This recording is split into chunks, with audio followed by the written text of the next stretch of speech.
Aujourd'hui, dans la cuisine de Mimi, nous allons préparer un riz aux champignons, un plat préféré des Haïtiens et de beaucoup d'autres nations. Pour préparer le riz du djondjon, on a besoin un total de 35 minutes. 15 minutes pour la préparation et 20 minutes pour la cuisson. Voici les ingrédients dont on a besoin pour cette recette. Une tasse et demie de djondjon, une tasse de riz, 2 tasses d'eau, une tasse de petits pois de lima, connu aussi sous le nom de pois souche, 3 cuillères à table d'huile, poireaux verts, connu dans d'autres pays sous le nom de oignon vert, ail, persil, 7 clous de girofle, 1 cuillère à thé de sel, un piment vert, bouquet garni composé de persil éteint. La première étape de la préparation débute avec le nettoyage du djondjon. Il faut nettoyer le djondjon pour le débarrasser de toute impureté, telles que des petits morceaux de bois, des petits morceaux de roche ou autres. Après avoir débarrassé le djondjon de toutes ces impuretés, on va le laisser tremper dans l'eau, 2 tasses d'eau. Cette eau va servir pour la cuisson du riz.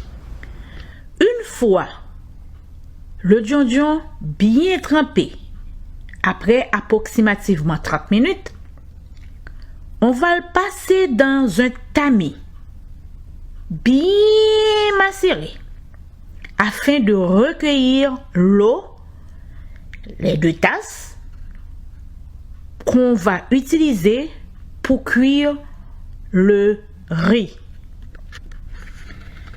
Maintenant, on va passer à la préparation du riz au djondjon proprement dit.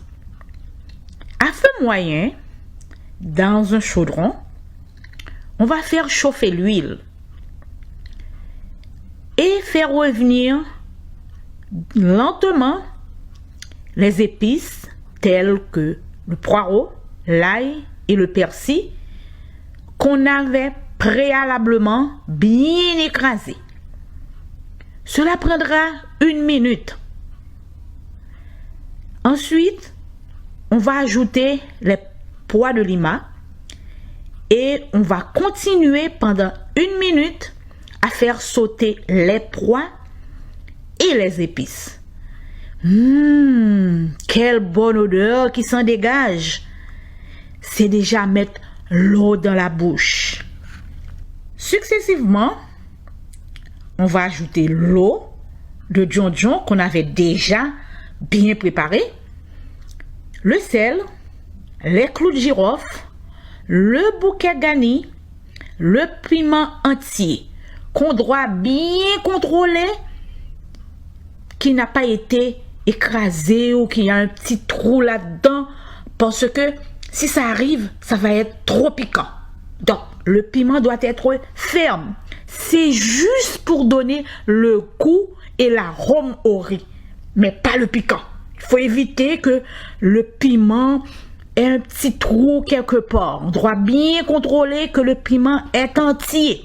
Un piment vert entier, ça va donner un arôme particulier, mais sans le piquant. On peut ajouter un cube de bouillon de poulet. C'est au choix.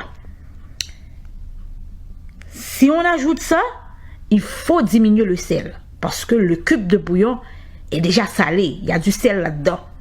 Ok? Donc ça, c'est au choix. Moi, je n'utilise pas de cube de bouillon dans mes recettes personnelles, dans mes plats personnels. Mais certains Haïtiens aiment ça. Et je dois vous avouer, ça donne aussi du goût. Ça augmente le goût du plat. Donc, il n'y a pas de problème avec ça. Ça augmente le goût du plat. Donc, on peut en mettre si on en mange. Problème. Lorsque l'eau arrive à ébullition, on va ajouter la tasse de riz bien lavée pour enlever un peu d'amidon. Donc, il faut goûter l'eau pour voir est-ce que le sel est suffisant. Est-ce que c'est assez bien salé? C'est salé au goût. Donc, si c'est pas salé au goût, on va ajuster. OK? Donc, on va ajuster. Et puis maintenant, on va laisser mijoter.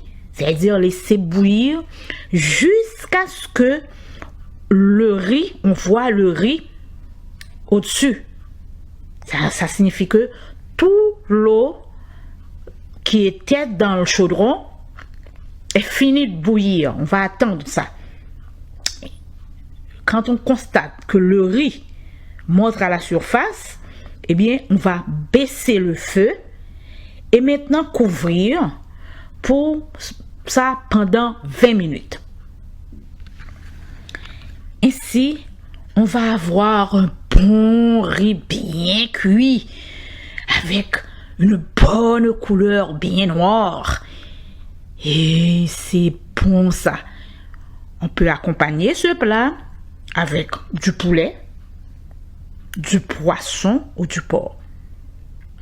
Certaines personnes, pour le riz, ajoutent à la cuisson du riz noir, du riz au jonjon. Certaines personnes ajoutent des écrevisses ou sinon des lardons de porc. Ça, c'est au choix et au goût. Mais avec lardons de porc ou écrevisses, c'est un plat tellement bon. Je vous souhaite un bon appétit et une bonne santé. Et je vous dis à la prochaine pour une autre bonne recette de la cuisine de Mimi. Bye bye! Cette recette de riz au jonjon préparée dans la cuisine de Mimi a été tirée du site mamitati.com. Visitez le site mamitati.com pour d'autres recettes et abonnez-vous à ma chaîne pour plus de recettes. Bon appétit!